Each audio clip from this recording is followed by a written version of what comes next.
클럽에서 시작된 집단 감염이 동전 노래방을 통해 빠르게 확산된 것으로 나타났습니다. 관악구 노래방에서 3분 간격으로 같은 방을 이용한 사람도, 도봉구 노래방에서 각기 다른 방을 이용한 10대 재수생과 20대 남성도 각각 확진 판정을 받았습니다. 서울구치소 교도관이 코로나 확진 판정을 받아 서울법원 청사 본관에 있는 모든 법정이 폐쇄됐습니다. 이태원 클럽 접촉자, 노래방, 결혼식 참석 등으로 이어지는 4차 감염 사례로 추정돼 보건당국이 역학조사에 나섰습니다.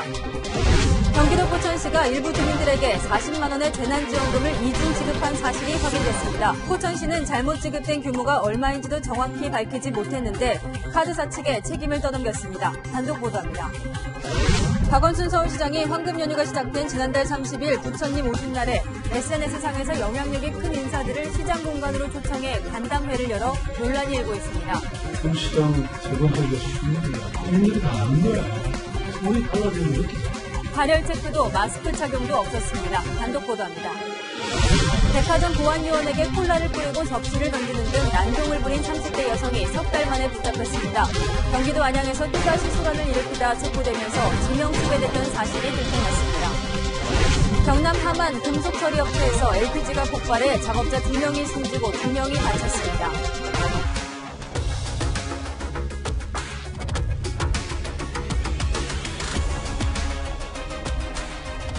안녕하십니까. 뉴스의 동정민입니다.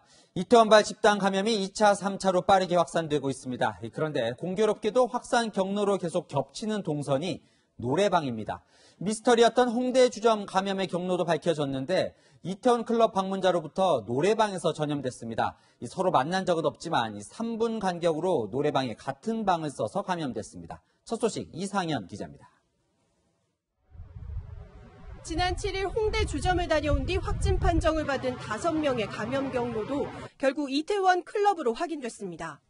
홍대 방문 사흘 전 홍대 주점 확진자인 강서구 22살 남성이 서울 관악구 별별 동전 노래방을 갔는데 이곳을 이태원 킹클럽을 방문한 뒤 확진된 19살 남성이 앞서 다녀간 겁니다. 노래방에서 같은 시간대 이용을 저희들이 이제 확인하면서 이거는 이태원 클럽발 감염 사례로 보고 역학조사 결과 두 사람은 3분 간격으로 같은 방을 이용한 것으로 확인됐습니다. 노래방을 통해 2차 전파가 이뤄진 뒤 홍대 주점에서의 모임을 통해 다른 4명에게 3차 감염이 된 걸로 보입니다. 또 강서구 20대 남성과 동전 노래방에 함께 갔던 지인, 콜센터 직장 동료까지 추가로 감염됐습니다. 이태원 클럽에서 관악구 동전 노래방을 통해 지금까지 7명이 감염된 겁니다. 동전 노래방을 들렀던 이태원 클럽 방문자는 확진 전 관악구 노래방 2곳을 더 이용했습니다. 관악구는 이 노래방 3곳을 다녀간 사람들을 확인해 코로나 검사를 진행 중입니다. 그 기간 동안에 이용하신 분들 전부 와서 검사받도록 저희가 지금 안전문자가 뿌렸습니다. 3일에서 5일이요. 또 노래방에서 어떻게 전파가 이루어진 건지 정확한 감염 경로를 파악하는 등 역학조사에 나섰습니다. 채널A 뉴스 이상현입니다. 서울 도봉구 노래방에서도 감염자가 나왔는데 이 방역당국이 유독 이 경로에 주목하는 이유가 있습니다. 일행도 아니었고 서로 다른 방에 있었던 사람 사이에 전파가 일어난 겁니다. 이게 어떻게 가능했을까? 서울시와 질병관리본부가 서로 엇갈린 분석을 내놓고 있습니다. 서채리 기자입니다. 지난 7일 20대 확진자가 다녀간 서울 도봉구의 동전 노래방입니다. 같은 날 노래방을 방문했던 10대 재수생에 이어 20대 남성 역시 확진 판정을 받았습니다. 확진자 3명은 일행이 아니었고 들어간 방도 모두 달랐습니다. 노래방을 이용한 시간대만 비슷했는데 줄줄이 감염된 겁니다. 서울시는 노래방의 공기 순환 장치에 주목하고 있습니다. 다른 방인데 그 안에가 같은 공조 체계로 지금 환기가 이루어지는 그런 데도 있다는 것을 저희들이 파악을 했습니다. 방마다 설치되어 있는 공기 순환 장치가 모두 연결돼 있어 노래를 부르면서 발생한 확진자의 침방울이 이 공조 시스템을 통해 전파됐을 가능성을 제시한 겁니다. 그러나 중앙방역대책본부는 접촉에 의한 감염 가능성에 더 무게를 두고 있습니다. 같은 시간에 같은 공간을 이용했다면 화장실이나 복도, 손잡이 등을 통해 오염됐을 가능성이 있다는 겁니다. 공조나 다른 걸 통해서 전파된 사례 보고는 현재는 없는 상황입니다. 비말이 환경을 오염시켜서 접촉으로 인한 감염 확산의 가능성이 좀 더 많을 걸로. 대화에서 나오는 침방울은 공기 중에 8분 이상 떠다니고 크게 얘기할수록 침방울 양이 많아진다는 조사 결과도 미국 워싱턴 포스트를 통해 전해졌습니다. 동전 노래방을 주로 이용하는 청소년과 청년층을 중심으로 조용한 전파가 이어질 수 있다는 우려가 나옵니다. 침 같은 게 마이크를 통해서 다시 또 감염이 될 수 있으니까 너무 좀 불안하고 좀 잠잠해지고 있는 이 사태에 갑자기 또 불을 지피는 것 같아서. 노래방만이 아니라 PC방 등 밀폐된 공간에서 장시간 이용하는 다중 이용시설에 대한 방역 점검이 필요해 보입니다. 채널A 뉴스 서채리입니다. 어젯밤 확진 판정을 받은 서울구치소 교도관의 경로를 추적 중인데 무려 4차 감염이 의심됩니다. 경남 창원에서 열린 결혼식에 참석했다가 감염이 됐는데요. 이 감염의 출발점은 만난 적도 없는 서울 이태원 킹클럽 방문자로 의심됩니다.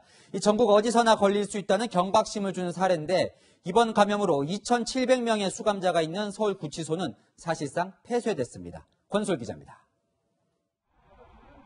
서울구치소 수감자를 접견하러 온 가족과 지인이 발길을 돌립니다. 지금 약국청 사람도 와가지고 이건 조사하고 있거든요. 왔는데 지금 안 된다고 하니까 못 만나고 합니다. 교도관인 28살 남성 A씨는 오늘 새벽 코로나19 확진 판정을 받았습니다. A씨는 이태원 클럽을 다녀온 확진자와 접촉한 남성과 같은 노래방을 이용했다가 감염된 남성의 친구입니다. A씨는 이 친구와 경남 창원의 결혼식장을 방문하고 숙박했습니다. 보건당국은 역학조사를 거쳐 4차 감염인지 판단할 것이라고 밝혔습니다. A씨는 11일부터 사흘간 근무하면서 수감자 254명, 구치소 직원 23명과 접촉했습니다. A씨의 업무는 가족과 지인 등 면회를 앞둔 수감자가 접견실로 이동할 때 동행하는 것이었습니다. 변호인 접견실로 데려가는 일도 했습니다. 이 때문에 접견자의 추가 감염 우려가 나옵니다. 변호인 접견실로 향하는 복도에서 이 교도관과 마주친 박사방 운영자 조주빈은 코로나19 검사를 받을 걸로 보입니다. 현재 서울구치소에 수감된 사람은 약 2,700명입니다. 서울구치소가 사실상 폐쇄되면서 수감된 피고인의 재판과 피해자 조사도 모두 중단됐습니다. 채널A 뉴스 권솔입니다. 무직이라고 직업을 속였던 인천 학원 강사의 거짓말이 또 있었습니다. 확진 판정을 받기 전 서울 마포구의 술집들을 방문한 사실을 숨겼다가 위치 추적 과정에서 드러났습니다. 이 진술이 계속 오락가락해 아직도 동선이 완벽하게 파악이 안 됐습니다. 구자준 기자입니다. 코로나19 확진 판정을 받은 뒤 직업을 숨긴 학원 강사 A씨는 술집을 방문한 사실도 숨긴 것으로 드러났습니다. 방역당국에 따르면 A씨는 지난 7일 밤 인천에서 과외 수업을 마친 뒤 서울로 이동해 8일 새벽까지 술집 3곳을 방문한 사실이 뒤늦게 확인됐습니다. 오락가락하는 A씨의 진술을 의심한 인천시가 경찰에 의뢰해 파악한 결과였습니다. 경찰은 휴대전화 위치 추적을 통해 학원 강사 A씨가 지난 7일 이곳 서울 합정동 거리를 방문한 사실을 확인했습니다. A씨가 동선을 숨기고 있어 관할구청은 A씨가 방문한 것으로 보이는 장소 주변 CCTV를 일일이 확인하고 있습니다. GPS를 뜨는데 거기 CCTV 확인하면 없고 그래요. 그분 말이 다 왔다 갔다 해서 조사할 수가 없었어요. 인천에서는 코로나19 확진자가 추가됐습니다. A씨에게 과외를 받다가 코로나19에 감염된 여중생과 같은 학원에 다니는 초등학생이 확진 판정을 받았습니다.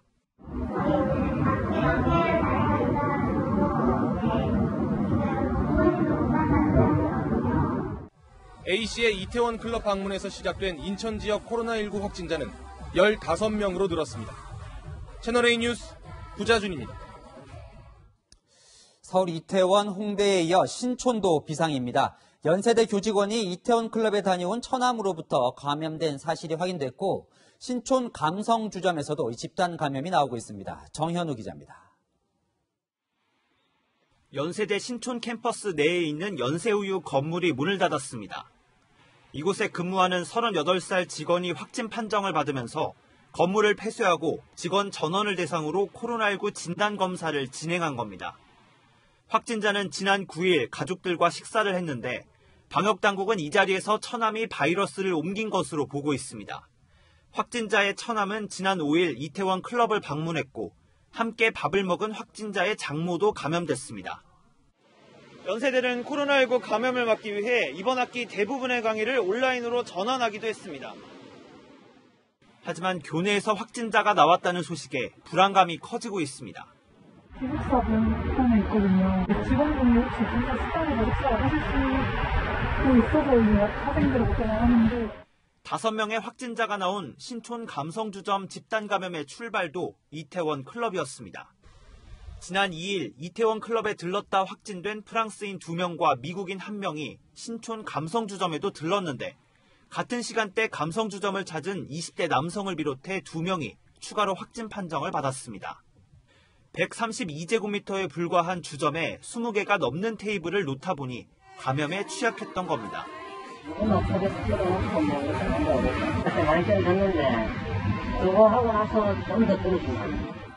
하지만 당시 방문자 357명 가운데 50명은 여전히 연락이 닿지 않고 있습니다. 채널A 뉴스 정현우입니다. 코로나19 때문에 힘든 국민들 돕기 위해 지급하는 긴급 재난지원금인데 국민들 속을 더 답답하게 만드는 일들이 벌어집니다. 먼저 경기도 포천시가 일부 주민들에게 지원금을 2번 지급했습니다. 잘못 준 돈을 다시 돌려받아야 하는데 실수로 지급한 규모도 파악 못하고 있습니다. 박선영 기자의 단독 보도입니다. 경기 포천시가 코로나19 재난지원금을 주민에게 지급하는 선불카드입니다. 포천시는 지난 1일부터 주민 1명당 40만 원씩 지원금 포인트를 지급했습니다. 지원금을 받은 한 주민의 카드 입금 내역을 확인해봤습니다. 지난 6일 오후 5시쯤 재난지원금 40만 원이 입금됐는데 6일 뒤인 지난 12일 똑같은 이름으로 40만 원이 또 입금됐습니다. 재난지원금이 중복 지급된 겁니다. 이번 주에 된 걸로 알고 있고요. 몇 건 이제 받으신 분들이 연락이 와서 저도 그래 그런 거 조치를 해라. 하지만 중복 지급된 돈이 얼마인지, 중복 지급된 이유가 무엇인지 등에 대해선 지원금 지급을 대행하는 카드사가 확인할 문제라는 반응입니다.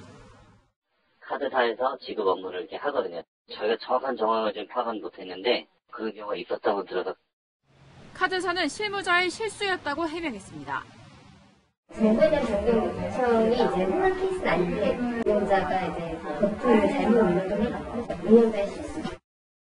시청이 지원금 지급 명단을 카드사에 넘기면 카드사가 지원금을 보내는데 시청이 명단 수정을 요청해서 카드사 직원이 실수로 중복 지급했던 겁니다. 카드사와 포천시는 이중 지급된 돈을 다시 회수했다고 밝혔습니다. 재난지원금이란 이름에 걸맞지 않은 지자체의 허술한 대응에 시민들만 혼란을 겪어야 했습니다. 채널A 뉴스 박선영입니다.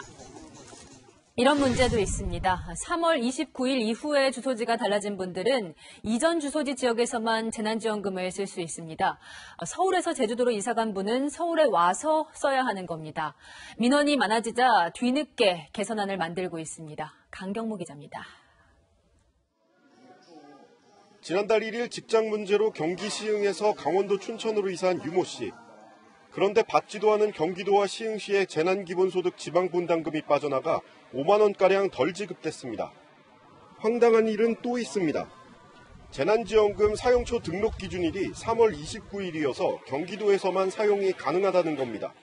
강원도 사람이라고 돈을 안 주면서 돈은 또 좀 강원도 사람들이 여기서 쓰지 못하고 오히려 경기도니까. 원희룡 제주지사는 재난지원금 사용을 위해 도민 7,000명이 비행기를 타야 할 처지라며 사용처 제한을 폐지해야 한다고 강력히 요구했습니다. 올해 3월 29일 이후에 제주에서 타 시도로 이사했거나 반대로 타 시도에서 제주로 온 국민은 7,000명이 넘습니다. 이런 상황에 놓인 이들이 전국적으로 20만 명에 달할 것으로 추산되고 있습니다.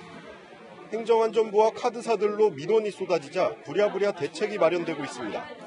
지원금을 신청한 신용카드사 홈페이지에서 이의 신청을 받아 주소를 정정해주겠다는 겁니다. 이르면 다음 주부터 시행될 것으로 보이지만 여전히 사용지역 제한으로 일부 혼란은 계속될 것으로 보입니다. 채널A 뉴스 강경모입니다. 대형마트에서는 재난지원금 사용을 제한해서 이런 곳에 납품하는 소상공인들이 피해를 본다고 전해드렸습니다. 그런데 이케아나 구글, 스타벅스 같은 해외 기업 매장에서는 또 사용이 가능합니다. 취지에 맞는 걸까요? 안건우 기자입니다.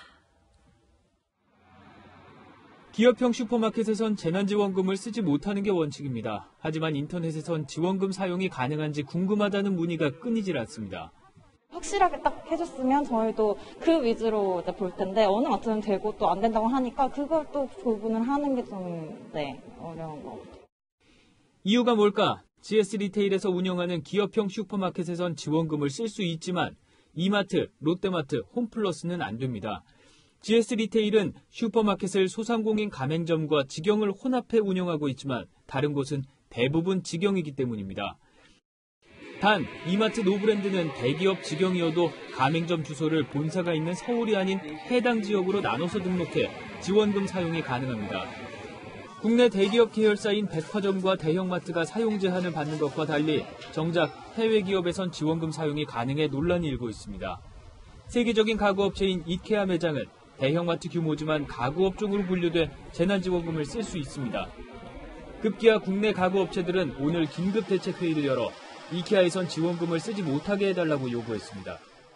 우리나라 기업들도 바깥에 있는 대리점 개념이면은 써도 되는 거면은 괜찮은데 그 안 된다고 되면 형평성에 문제가 있는 거죠. 혼선이 이어지자 정부는 국민 혼란을 줄이기 위해 카드사와 함께 사용처를 안내하겠다고 밝혔습니다. 채널A 뉴스 안건우입니다. 미국 뉴욕 지하철역에서 경찰이 마스크를 제대로 쓰지 않은 20대 여성을 체포했습니다. 여성이 고성을 좀 지르긴 했지만 그래도 아이가 보는 앞에서 수갑까지 채우는 건 너무했다는 여론이 나옵니다. 워싱턴 김정한 특파원입니다. 미국 뉴욕의 지하철 계단. 마스크 착용을 요구하는 경찰에 마스크를 턱에 걸친 여성이 고성을 지르며 언쟁을 벌입니다.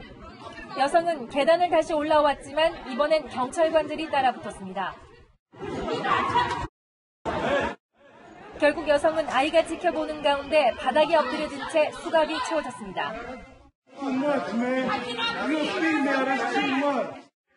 동영상은 SNS에 공개됐고 체포 과정이 강압적이었다는 비판이 나오고 있습니다. 뉴욕 경찰은 해당 여성이 모욕적 언사를 이어갔기 때문이라면서도 직권 남용 여부를 조사할 것이라고 밝혔습니다. 이런 가운데 코로나19 사태 초기 트럼프 행정부가 코로나19 위험성을 무시했다는 의회 증언이 나왔습니다. I believe lives would have been saved if we had proper medical protective equipment for our healthcare workers. Yes. 그러나 트럼프 대통령은 연일 중국 책임론을 부각시키고 있습니다. We're not happy about China. I will tell you that. The ink wasn't dry on a great trade deal, and all of a sudden, the plague comes in from China. 앞선 인터뷰에선 중국과 모든 관계를 끊을 수 있다며 5천억 달러를 절약할 수 있다고 말했습니다. 미중 무역 불균형으로 인한 적자를 그만큼 줄일 수 있다는 뜻으로 풀이됩니다. 이에 대해 중국 관영 매체는 트럼프 대통령의 광분이라고 비난하는 등 미중 갈등 수위는 정점으로 치닫고 있습니다. 트럼프 대통령은 뉴욕 증시에 상장된 중국의 기업들이 미국의 회계 기준을 제대로 지키고 있는지도 주시하고 있다고 밝혔습니다. 자본시장을 무기로 대중 압박을 이어갈 수 있음을 시사한 것으로 해석됩니다. 워싱턴에서 채널A 뉴스 김정한입니다. 역대 최장수인 아베 일본 총리의 말발이 예전 같지가 않습니다. 일부 지역의 긴급 사태를 어제 해제했는데 이 해제 지역에서 빠진 오사카는 독자적으로 해제하겠다며 반기를 들었고 반대로 아직 방역이 불안한데 왜 벌써 해제했냐며 반발하는 지자체도 있습니다. 도쿄 김범석 특파원입니다. コロナの時代の新たな日常を取り戻していく。今日はその本格的なスタートの日であります。 경제 파탄을 우려한 아베 총리는 어제 일본 내 39개 지역에 대해 긴급사태 선언을 해제했습니다. 이들 지역은 최근 코로나19 확진자 수가 인구 10만 명당 0.5명 미만인 곳으로 도쿄와 오사카 등 8개 지역은 제외됐습니다. 그런데 기자회견 2시간 뒤 오사카부 지사가 내일부터 영업 자제 요청을 단계적으로 해제하겠다고 밝혔습니다. 사실상 자체적으로 긴급사태를 해제하겠다는 겁니다. 今まで完全に防戦一方だったこのコロナウイルスとの戦いですが、これからは感染症の拡大を抑えながらも社会経済活動をなんとか徐々に戻していって 앞서 요시무라 지사는 명확한 해제 기준이 없다며 아베 정부를 비판한 뒤에 자체적으로 휴업 해제 기준을 만들었습니다. 그리고 이번에는 기준이 충족됐다며 음식점 등의 영업시간을 연장하겠다고 밝혔습니다. 교토부와 효고현도 오사카와 보조를 맞춰 내일부터 영업 자제 요청을 풀겠다고 밝혔습니다. 반면 에히메이어는 어제 17명이 감염됐는데도 긴급사태 해제 지역으로 결정되면서 당혹감을 나타내고 있습니다. 5月31日までは、くれぐれも緩まないように、現在の措置を継続させていただきたいと思います。 아베 총리는 도쿄와 오사카 등 나머지 지역도 긴급사태 선언을 조기에 해제할 뜻을 밝혔습니다. 그러나 현지에서는 병상 확보 등이 여전히 미흡하다며 코로나19의 2차 유행을 우려하고 있습니다. 도쿄에서 채널A 뉴스 김범석입니다. 마스크에 이어 코로나19 백신 확보 전쟁이 시작됐습니다. 프랑스 제약사가 돈을 투자한 미국에 가장 먼저 개발한 백신을 제공하겠다고 하자 마크롱 프랑스 대통령이 격분한 것으로 전해졌습니다. 김민지 기자입니다. 아들이 엄마 손을 잡고 학교에 들어갑니다. Il avait le besoin d'y aller, même lui le ressentait quoi. Après bon, est-ce qu'il va à cet âge-là avoir les gestes? 지난 12일 봉쇄령이 일부 해제되면서 유치원과 초등학교가 먼저 문을 연 겁니다. 그런데 최근 프랑스에선 코로나19 백신 공급을 놓고 파문이 일고 있습니다. Paul Hudson said the US will likely be first in line should the company manage to develop a coronavirus vaccine because it's invested the most. 미 보건당국으로부터 370억 원을 투자받은 프랑스 제약사가 백신이 개발되면 가장 먼저 미국에 공급하겠다고 밝힌 겁니다. 그러자 마크롱 대통령은 백신이 시장 경제 논리에 적용받아선 안 된다며 격분한 것으로 알려졌습니다. J'ai appelé le PDG de Sanofi France pour lui demander des explications. Et il m'a dit que ça ne reflétait pas du tout la politique de son laboratoire. 현재 프랑스 코로나19 누적 확진자는 17만 8천여 명으로 집계되고 있습니다. 결국 사노피의 최고 경영자는 자신의 발언을 철회했습니다. We need to get vaccines for everybody across the world, all parts of the world, doses for everybody. 그러면서 사노피 CEO는 유럽 국가들도 미국만큼 백신 개발 지원에 나서야 한다고 강조했습니다. 코로나19 초기에 일어난 세계 각국의 마스크 쟁탈전이 앞으로 백신 확보전으로 이어질 것이란 관측이 나오고 있습니다. 채널A 뉴스 김민지입니다. 100만 명이 몰려있는 세계 최대 난민촌에서 코로나19 확진자가 발생했습니다. 워낙 열악한 환경에 격리병상은 60개뿐이라 걱정입니다. 박수유 기자입니다. 미얀마와의 접경 지역인 방글라데시 콕스 바자르주. 세계 최대 규모의 난민촌이 자리 잡고 있습니다. This is one of the most crowded places on earth. Refugees living in very, very close quarters. 종교가 달라 미얀마에서 탈출한 로힝야족 100만 명 안팎이 머물고 있는 겁니다. 그런데 이곳에서 처음으로 코로나19 환자 2명이 발생했습니다. 아울러 1,900명도 격리된 채 검사를 기다리고 있습니다.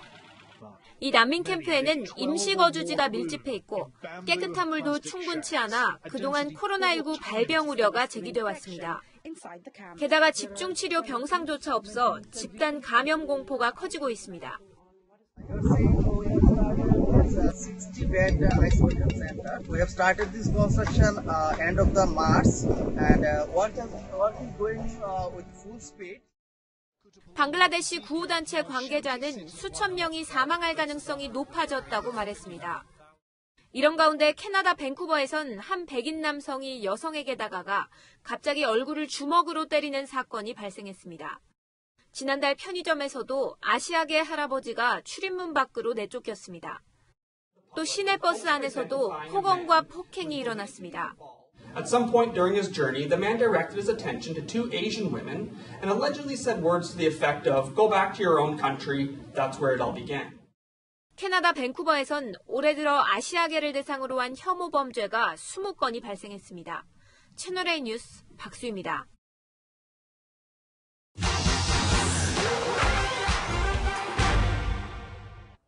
여덟 살 아이가 가쁜 숨을 몰아쉽니다. 열이 나고 심장마비 증상도 나타났습니다. As long as they were getting a heartbeat and getting a pulse, I think that was enough to give me confidence that he's going to come back. 최근 미국과 유럽에서 이 어린이 괴질이 확산되고 있는데요. 정말 코로나19와 관련 있는지, 이 가와사키병은 아닌지 따져보겠습니다. 일본의 의사 가와사키에 의해 처음 발견된 가와사키병. 4살 이하 영유아에게서 나타나는 혈관염으로 닷새 이상의 고열, 손과 발에 홍반, 발진이 나타나는 특징이 있습니다. 궤질 증세도 이 가와사키병과 비슷해 보이지만 코로나19 이후 30배나 발병이 늘었고 환자 중 60%가 코로나19 양성 반응이 나왔다는 점에서 의문이 제기되고 있죠. 이탈리아 의료진의 연구를 보면 두 질병 사이의 차이가 보입니다. 가와사키병으로 과거 치료를 받은 환자와 최근 어린이 괴질 환자 비교했는데요. 괴질 환자의 평균 연령 7살로 더 높았습니다. 연구 대상 괴질 환자 중에 80%가 코로나19 양성 반응이 나왔는데 사망에 이를 수 있는 독성 쇼크 증후군도 괴질 환자 절반에게서 나타났습니다. 연구 결과 어린이 괴질, 가와사키병과 차이 있고 증상은 더 심각한데요. 미국의 질병통제예방센터는 오늘 이 괴질에 대해 소아 다기관 염증 증후군으로 공식 명칭을 붙이고 21살 이하 중에 24시간 동안 또 38도 이상의 발열, 2개 이상 장기에 영향이 있을 경우 보고하도록 했습니다. 그럼 우리나라의 경우는 어떨까요? 유럽과 미국에서 보고되고 있는 이런 사례들과 유사한 사례는 국내에서는 아직 보고되지는 않고 있다. 방역당국은 어린이 괴질과 코로나19의 연관성, 우리나라에서는 아직 확인 안 됐고 국내 환자도 없다고 말했는데요. 다만 신고와 조사 체계를 갖추고 대비할 예정이라고 밝혔습니다. 이 밖에도 궁금한 사항 팩트맨으로 제보 부탁드립니다. 이상 팩트맨이었습니다. 코로나19로 늘 우울한 소식만 전해드렸는데 이번엔 행복한 뉴스입니다. 국내 확진자 중 최고령인 104세 할머니가 오늘 완치돼 퇴원했습니다. 무려 2달 넘게 바이러스와 싸워 이겨낸 건데요. 꽃님이 할머니의 퇴원 이야기 배우미 기자가 전해드립니다. 휠체어에 탄 할머니가 병원 밖을 나섭니다. 의료진들이 달려와 꽃다발을 남깁니다. 국내 최고령 코로나19 환자인 최모 할머니가 완치돼 퇴원했습니다. 할머니 고생하셨어요. 건강하시고 안녕히 가세요. 건강하세요. 본인 67일 입원 치료 기간 늘 환하게 웃고 쾌활했던 할머니. 병동에선 꽃님이 할머니란 애칭도 얻었습니다. 의료진들은 지난 어버이날 카네이션을 선물하기도 했습니다. 고맙다, 고생한다 이런 부분들이 저희들이 기억에 남죠. 한 번씩 한방 웃음 지었을 때 그때가 이제 기억에 남고요. 할머니는 지난 3월 8일 경북 경산 서린요양원에서 확진 판정을 받고 이틀 뒤 이곳 포항의료원으로 이송되었습니다. 지병도 있고 혼자 움직일 수 없어 의료진이 교대에 가며 24시간 곁을 지켜야 했습니다. 대소변을 직접 받아내고 욕창이 생기지 않도록 할머니를 수시로 돌려눕혔습니다. 지난달에는 장염에 걸려 염증 수치가 높아지고 의식도 나빠지는 등 위험한 고비를 맞기도 했습니다. 식사에 제일 신경을 많이 썼고요. 못 움직이셔서 낙상이라든지 욕창 발생이라든지 우울증 발생 이런 거에 좀 신경을 썼습니다. 의료진은 할머니에게 항말라리아제인 할록신을 10여일 투여했고 해열제 등으로 증상 완화 치료를 병행했습니다. 채널A 뉴스 배윤입니다. 서울의 백화점에서 보안요원에게 음료수 컵을 던지며 난동을 부렸던 여성. 갑질로 공분을 샀지만 잡지 못했습니다. 석 달 만에 체포됐는데 또다시 난동을 부리다 붙잡혔습니다. 박건영 기자입니다. 지난 1월 서울 중구의 한 백화점 지하 1층 패스트푸드점. 한 30대 여성이 자리에서 일어나 검은 양복을 입은 남성에게 콜라를 뿌리고 얼굴에 컵을 던집니다.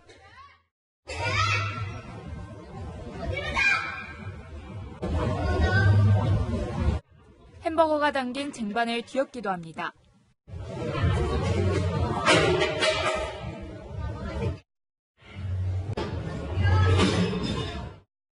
자신을 저지하던 백화점 보안요원의 뺨도 때립니다. 피해를 입은 보안요원은 난동을 부린 여성에 대해 뒤늦게 처벌 의사를 밝히고 경찰에 신고했지만 조사는 불가능했습니다. 여성의 신원은 알아냈지만 주거지가 불분명해 신병 확보가 어려웠던 겁니다. 조사에 진척이 없자 경찰은 지난달 22일 지명수배까지 내렸습니다. 그런데 이틀 뒤 여성은 뜻밖의 경기 안양시에서 검거됐습니다. 자택 근처에서 고성을 지르는 등 난동을 피워 이웃과 다툼을 벌이던 중이었습니다. 이웃 주민의 신고로 출동한 경찰이 지명수배 중인 걸 확인하고 이 여성을 체포했습니다. 경범죄로 조사를 받다가 석 달 전 백화점 난동 사건을 맡은 서울 남대문경찰서로 신병이 넘겨진 겁니다. 경찰은 조사 과정에서 횡설수설하는 여성의 과거 병력 등도 확인한 것으로 알려졌습니다. 경찰은 해당 여성에 대해 폭행과 업무방해 혐의를 적용해 불구속 기소 의견으로 검찰에 송치했습니다. 채널A 뉴스 박건영입니다. 경남 함안의 금속처리 공장에서 폭발 사고가 나 작업자 2명이 숨졌습니다. 업체가 자체 개발한 설비를 시험 가동하다 액화 석유가스가 폭발했습니다. 홍진우 기자입니다. 소방대원들이 들것으로 환자를 옮깁니다. 무너진 구조물 아래에선 인명구조 작업이 이어집니다. 오늘 오전 10시 40분쯤 경남 함안의 금속처리 업체에서 폭발 사고가 났습니다. 폭발 사고가 난 공장은 앙상한 철골 구조물만 남은 상태입니다. LPG가 폭발하면서 공장 일부가 무너져 내렸고 5톤 넘는 설비는 20m 가까이 날아갔습니다. 이 사고로 한국인 작업자 2명이 숨지고 외국인 노동자 2명이 크게 다쳤습니다. 세 분이 그 철골 구조물에 이제 계신 상태였고 계속 구조하는 상황이었습니다. 화염이나 불꽃이 식별되진 않았고 경찰과 소방당국은 LPG를 이용해 폐유리 섬유를 재가공하던 중 설비가 폭발한 것으로 보고 있습니다. 해당 설비는 업체가 자체 개발한 것으로 첫 시험 가동을 한 지 1시간 만에 사고가 났습니다. 한 달 전에 자체 개발한 그 용해로 설계 도면하고 그때 당시에 그 업체 관계자들 제작 과정 그런 부분들을 참고를 해서 원인 규명부터 그래 하겠습니다. 경찰은 정확한 사고 원인을 밝히기 위해 국립과학수사연구원, 가스안전공사와 함께 합동 감식을 벌일 예정입니다. 채널A 뉴스 홍진우입니다. 날씨가 따뜻해지면 도로 위 차량에서 불이 붙는 사고도 자주 발생합니다. 제동장치 결함이 사고 원인인 경우가 많은데 실제로 제동장치가 불량인 검사 결과도 적지 않습니다. 꼭 점검해 보셔야겠습니다. 김재혁 기자입니다.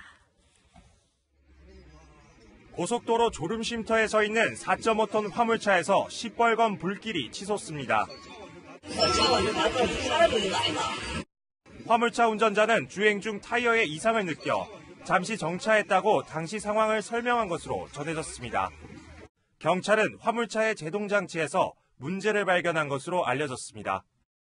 브레이크 페달에서 발을 뗐지만 제동이 풀리지 않는 차량으로 실험해봤습니다. 이른바 끌림 현상이 나타나더니 1분 정도 지나 타이어 온도는 100도를 넘어서 화재 위험에 노출됩니다.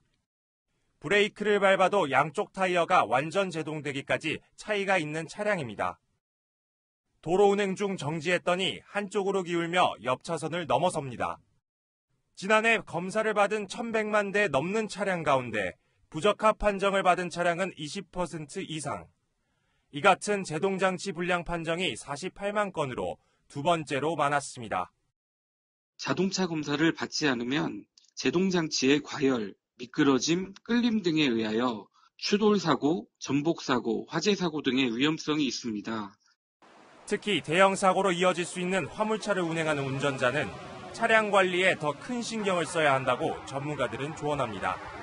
채널A 뉴스 김재혁입니다. 위안부 피해자 이용수 할머니의 비판을 받은 정의기억연대 보도 이어갑니다. 이번엔 정 의원이 나라에서 준 국고보조금을 회계장부에서 누락했다는 지적이 나왔습니다. 4년간 19억 원이 넘는 보조금을 받았는데 8억 원이 장부에서 사라졌습니다. 공태현 기자입니다. 정의기억연대 해체 등을 주장하는 집회가 열린 가운데 개최된 1439차 수요 집회. 정 의원 측은 기부금 사용 논란에 대해 국세청 기입 오류라고 주장했습니다. 다수의 공인회계사에게 기부금 사용 내역에 대해 검증을 받도록 하겠습니다. 이번에는 정부에서 지급받은 보조금이 도마에 올랐습니다. 정 의원과 그 전신인 한국정신대문제대책협의회는 2016년부터 올해까지 여성가족부와 교육부, 서울시로부터 모두 19억이 넘는 보조금을 받았습니다. 여가부에서만 16억 원이 넘는 돈을 받았는데 이 중 11억 2천만 원 정도가 위안부 피해자 건강치료와 맞춤형 지원 명목이었습니다. 서울시 역시 기림비 설치 등 위안부 문제 해결을 위해 써달라며 2억 8천여만 원을 지원해왔습니다. 하지만 보조금을 수령한 다음 해 국세청에 신고한 자료는 달랐습니다. 지난 2016년부터 3년간 보조금 수익은 0원으로 적혀있고 지난해 자료에만 실수령액보다 2억여 원 적은 5억 3천만 원 정도 기록됐습니다. 올해를 제외한 지난해까지 결산 자료에 기재되어 있어야 할 13억 4천만 원이 넘는 돈 가운데 8억 원 정도가 사라진 셈입니다. 기부금 수익과 별도로 구분해서 보조금 수익으로 구분 표시하라고 지침서에서 안내하고 있습니다. 정의연 측은 공익법인 전문 회계기관을 통해 검증받겠다며 보조금 사업은 관련 행정기관이 정한 절차에 따라 외부 회계감사를 진행해 보고하고 있다고 설명했습니다. 기부금 논란의 보조금 수익 문제까지 회계부실 논란이 거세지고 있습니다. 채널A 뉴스 공태현입니다. 미래통합당이 총선에서 왜 참패했는지 토론하는 자리에 의외의 인물이 나타났습니다. 진보 농계기구 정의당원이었던 진중권 전 동양대 교수입니다. 진 교수는 통합당은 뇌가 없다는 등 거센말을 쏟아냈습니다. 성시온 기자입니다. 제가 여기 와 있을 거라고는 상상을 못했는데 그런 일도 벌어지는군요. 진중권 전 교수는 미래통합당이 일부 극단적인 보수 유튜버들과 소통하며 광신으로 치달아 중도층이 지지를 거부했다고 진단했습니다. 처음으로 한번 미래통합당을 한번 찍어볼까라는 생각까지는 했습니다. 인물만 괜찮다면 또는 웬만하면 이런 건 있는데 웬만하지가 않았던 거죠. 박근혜 전 대통령 탄핵의 그림자를 지우지 못한 것도 총선 패배의 원인으로 꼽았습니다. 패전투수였어요. 탄핵당한 정권의 패전투수를 데려다가 도대체 당대표를 시킨다는 건 이거. 통합당의 정부 비판은 사실에 입각하지 않았다며 꼼수 부리지 말고 원칙을 지키라고도 말했습니다. 솔직히 말해 1월하고 2월 달에 사실 야당 노릇은 솔직히 저 혼자 했잖아요. 원칙에 입각했고 사실에 입각했기 때문에 호응을 하는 거잖아요. 이런 상황을 진단할 당 싱크탱크는 제 역할을 하지 못했다며 실용주의로 나아가라고 조언했습니다. 까놓고 얘기할게요. 그냥 통합당에는 그냥 뇌가 없어요. 싱크탱크가 옛날에 여영 같은 게 있었죠. 근데 여영이 언제부터 망가지더라고요. 옛날에 비공개로 전환된 토론회에선 홍준표 전 대표에 대해 대선 후보까지 한 분이 어떻게 집 앞에서 싸우냐며 개에 비유하기도 했습니다. 진 전 교수는 또 비판보다 더 강한 게 대안이라며 저들을 나쁜 놈 말고 후진 놈, 뒤처진 놈으로 만들어야 한다고 마무리했습니다. 채널A 뉴스 성시온입니다.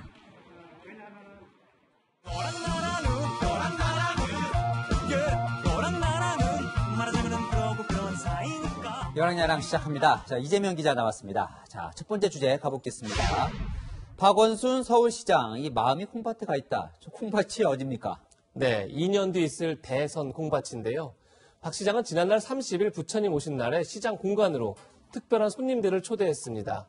공간 곳곳으로 직접 안내하고 자신의 책을 소개하기도 하고 다양한 주제로 간담회도 열었는데 기념사진은 필수였겠죠. 누굴 초대했는지가 궁금하네요. 네, SNS에서 영향력이 큰 인사 10여 명을 모았는데 아마도 대선을 앞두고 인터넷 우군을 만들고 싶었던 것 같습니다. 그런데 문제는 황금 연휴 때 방역당국은 초긴장 상태였는데 서울의 방역 책임자인 박 시장이 사회적 거리두기를 잊었다는 데 있습니다. 전혀 그런 거에 대한 거 없고 사적인 얘기를 공간에서 하는 자체를 저는 조금 이해가 안 갔거든요. 다시 코로나 공포를 촉발시킨 저 이태원발 집단 감염도 저 황금 연휴 때 시작된 거잖아요? 그렇죠. 그만큼 긴장의 끈을 놓지 말아야 할 시기였는데 박 시장은 공간에서 3시간 동안 마스크도 쓰지 않고 사적 모임을 연 겁니다. 자, 어떤 얘기들이 오갔는지 그것도 좀 취재가 됐습니까? 네, 저희가 참석자를 통해서 녹취를 입수했는데 한번 들어보시죠. 제가 서울시장 3번 했잖아요. 서울시장 3번 하기가 쉬운 일인가요? 시민들이 다 아는 거예요. 서울이 달라지는 걸 느끼잖아요. 이재명 지사하고 경쟁할 사람이 저보다 한참 동생이고 아마 형님 먼저 수주할 거예요. 제가 찾으면요, 저는 악법 개폐 청원하는 겁니다. 법인을 만들어지는 순간 이미 현실과 떨어지기 시작합니다. 근데 그게 개정되려면 너무나 긴 세월이 걸려요. 네, 정치적 이야기도 좀 했군요. 그런데 이런 만남의 형식이 좀 논란이 될 수도 있다, 뭐 이런 생각은 미처 못한 걸까요? 박 시장 측도 알았다고 볼 수 있는 게 행사가 끝난 뒤 참석자들에게 이런 당부를 했습니다. 박원순 시장님의 비서관이 사회적 거리 기간이 끝나고 나서 이 모임 이야기를 SNS에 올렸으면 좋겠다고 그렇게 말씀하셨습니다. 그 전에는 곤란하다고 말씀. 아주 급한 행사도 아니었던 것 같은데 이 코로나19 사태가 좀 가라앉고 했으면 어땠을까 싶기도 하네요. 자, 다음 주제 가보겠습니다. 자, 강기정 대통령 정무수석이 이 취임인 4차 여야 원내대표론을 찾아갔어요. 이 분위기 어땠습니까? 네, 관례대로 제1야당인 미래통합당부터 찾았는데 무슨 이야기를 나눴는지 저희가 영상으로 준비했습니다.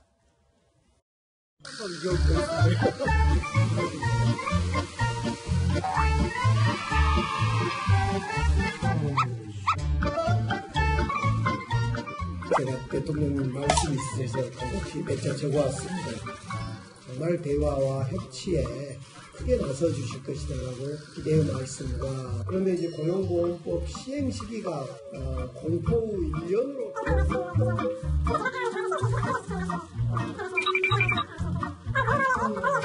저는 축하하고 있습니다. 질문도 많으십니다. 그래서 상견례 자리에서 그것도 기자들 다 있는데 이 공개 발언을 저렇게 구체적으로 주문을 한다. 잘 못 본 장면인 것 같기도 하고요. 예, 다소 이례적이죠. 아마도 문재인 정부가 집권 4년 차인 만큼 21대 국회 초반부터 속도를 내겠다, 이런 의지가 담긴 걸로 보입니다. 여당 원내대표에게도 저런 대통령 주문서를 전달했습니까? 네, 역시 발언할 내용을 따로 적어와서 읽었는데 여야에 보낸 대통령 주문서를 정리하면 이렇습니다. 먼저 여당에는 당정청 원팀과 성과를 강조했습니다. 임기 후반에도 청와대가 국정 주도권을 놓지 않겠다, 이런 해석이 가능한 대목입니다. 야당에는 예술인에게 실업급여를 주는 제도를 더 빨리 시행해달라, 이런 식으로 요구사항이 아주 구체적이었는데 하나를 얻으려면 하나를 내어주는 게 정치고 협치겠죠. 오늘의 한마디는 협치도 중요한 국정 성과, 이렇게 정했습니다. 네, 마무리하기 전에 아쉬운 소식이 하나 있습니다. 이재명 기자 오늘 마지막 여랑야랑이죠? 네, 지난 8개월 동안 정치를 좀 더 쉽고 친절하게 전해드리려고 했는데 제 역할을 했는지 모르겠습니다. 네, 그동안 수고 많았습니다. 자, 다음 주부터는 이 정치부 이동훈 기자와 함께하겠습니다. 지금까지 여랑야랑이었습니다. 다음 주 월요일은 5.18 민주화운동 40주년입니다. 5.18 당시 미국이 한국 상황을 어떻게 봤는지 알 수 있는 기밀 문건 일부가 공개됐습니다. 5.18 때 최규하 정부가 군부를 두려워했다고 기록됐고 가장 논란이 되는 발포 명령 책임자에 대해선 언급된 것이 없었습니다. 최선 기자입니다. 12.12 사태 이틀 뒤 전두환 보안사령관은 글라이스틴 주한 미 대사를 면담합니다. 면담 이후 미 대사는 본국에 보낸 보고서에서 전두환 사령관과 신군부를 젊은 장교단이란 뜻의 영턱수로 표현했습니다. 그러면서 정권에 대한 야심이 있지만 이를 드러내지 않는 인물로 전두환 사령관을 묘사했습니다. 1980년 5월 계엄령이 전국으로 확대되기 직전 최강수 청와대 비서실장과 나눈 대화도 공개됐습니다. 미국이 계엄령에 우려를 표명하자 최 비서실장은 최규하 정부가 군부에 완전히 포획됐고 개헌을 해보려 했으나 군부를 굉장히 두려워한다고 답합니다. 5.18 당일 이희성 계엄사령관이 시위를 통제하지 않으면 베트남처럼 공산화될 수 있다고 한 대화 내용도 등장합니다. 오늘 공개된 140쪽 분량 43건의 미 국무부 비밀 문건에는 발포 명령을 내린 책임자나 지휘체계를 규명할 내용은 없었습니다. 인정하십니까? 발포 명령 부인합니까? 5.18 진상조사위와 정부는 당시 주한미군과 CIA 등이 보고한 비밀문건 추가 공개도 미국에 요구할 계획입니다. 채널A 뉴스 최선입니다. 옛 대통령 별장이죠. 청남대에서는 5.18을 앞두고 전두환, 노태우 전 대통령의 동상이 철거됩니다. 김태형 기자입니다. 청남대 곳곳에는 역대 대통령들을 기념하는 동상이 세워져 있습니다. 지난 2015년 동상 한 개당 1억 4천만 원을 들여 설치한 겁니다. 5.18 40주년을 앞두고 청남대를 관리하는 충청북도가 전두환, 노태우 전 대통령의 동상을 철거하기로 했습니다. 징역형을 선고받은 두 전직 대통령을 예우하는 것이 법률 위반 소지가 있다고 본 겁니다.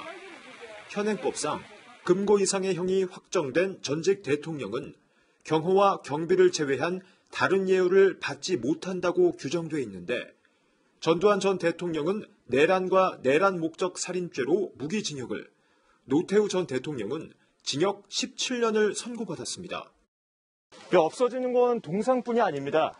전두환, 노태우 이 두 전 대통령의 이름을 딴 청남대 산책길 명칭도 사라집니다. 두 전 대통령의 모습을 담은 대형 그림도 철거되지만 이들이 사용했던 물품들은 보존하기로 했습니다. 한두 달 정도 도민 여론 수렴과 공감대를 형성한 후 철거할 계획입니다. 전두환 전 대통령의 친필인 국립대전현충원 현판과 헌시비는 안중근 채로 바뀝니다. 5.18 민주화운동 40주년, 전두환, 노태우 두 전직 대통령의 흔적도 하나둘 지워지고 있습니다. 채널A 뉴스 김태훈입니다.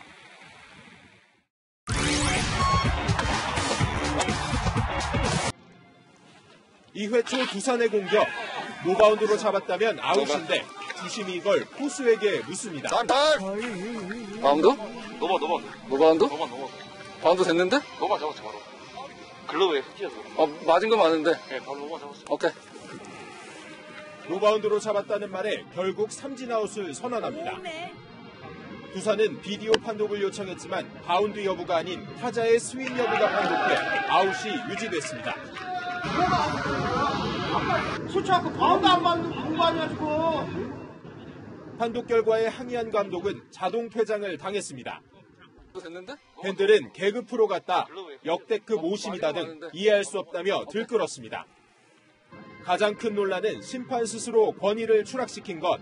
투수한테 물어보면은 당연히 바운드. 아니, 노바운드라고 얘기하겠죠. 얘기하지 않나요? 너무 순진한 심판에 답이 정해진 포수, 지켜보는 타자. 결국 포수에게 판정을 물어본 주심은 2군으로 강등됐습니다. 최근 볼 판정 논란으로 5명 징계에 이어 심판진은 초비상입니다. 왔다 갔다 하네요. 심판들하고도 지금 계속 통화하고 있고. 이거 말씀드리기 어려운 부분이 너무 많아서 지금. 미국 전역에 중계되며 한껏 위상이 올라간 한국 프로야구가 역대급 코미디로 곤욕을 치르고 있습니다. 채널A 뉴스 염정원입니다. 초여름 같던 어제와는 확연히 다른 날씨죠. 종일 가득한 먹구름 속에 전국에 비가 오고 있습니다. 앞으로 제주도에는 10에서 40mm, 그 밖에 전국에는 5에서 20mm의 비가 더 오겠습니다. 비는 내일 오전 9시쯤에는 대부분 그치겠습니다. 비구름을 따라서 따뜻하고 습한 공기가 밀려와 모레까지는 짙은 안개가 비상인데요. 특히 서해와 남해상, 제주 지역에는 해무가 유입될 텐데 최근 들어서 가장 범위가 넓고 또 짙게 찾아오는 것이라서 각별한 주의가 필요합니다. 내륙에도 가시거리 1km 미만의 짙은 안개가 예상되고 있습니다. 내일은 예년 기온과 비슷하거나 조금 높겠고요. 휴일에는 초여름 더위가 찾아오겠습니다. 다음 주 초반에는 또 전국에 비 소식이 들어있고요. 이후에는 예년 이맘때 같은 따뜻한 날씨가 이어질 전망입니다. 날씨였습니다.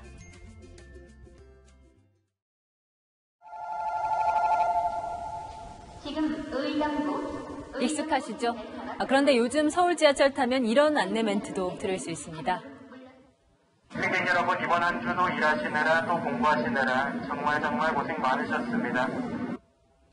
금요일이라 더 기분 좋네요. 승객들에게 친절하다는 칭찬을 많이 받은 모범 승무원들 목소리입니다. 더 들어보실까요? 가지고 계신 근심 걱정, 코로나에 대한 걱정 모두 두고 내시고 따뜻한 일들만 가득하시길 바랍니다. 요즘 같은 시기 출퇴근길에 이런 멘트 들으면 뭉클하다는 분도 많습니다. 코로나19로 지하철은 삭막해졌습니다. 마스크가 있나 없나 검사도 받고 남이 마스크를 썼는지 감시도 해야 하고 기침이라도 나면 괜히 눈치가 보입니다. 이렇게 얼어붙은 승객 마음을 녹인 승무원 DJ의 감성 멘트로 오늘 인사드립니다. 오늘 하루도 고생 많으셨습니다. 따뜻한 저녁 시간 되십시오. 내일도 뉴스입니다.